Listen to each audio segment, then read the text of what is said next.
মাগরিবের পরে কারো সঙ্গে কথা না বলে এই দোয়াটি 7 বার পরে আল্লাহ তাআলার কাছে যা চাইবেন আল্লাহ আপনাকে তাই দান করবে।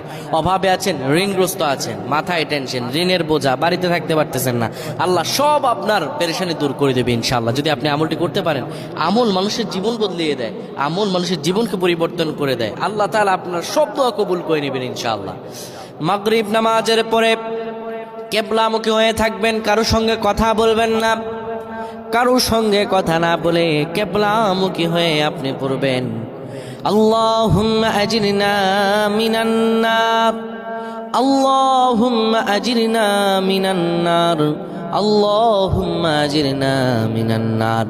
যদি এটি আপনি মাগরিব নামাজের পরে কারো সঙ্গে কথা না বলে পড়ে 7 বার পরে দুটি হাত তুলে আল্লাহর কাছে দোয়া করেন, আল্লাহ জাহান্নামের আগুন থেকেও বাঁচাবেন এবং আল্লাহ আপনার সব দোয়াগুলো কবুল আর মঞ্জুর করে নেবেন। আল্লাহুম্মা আমিন।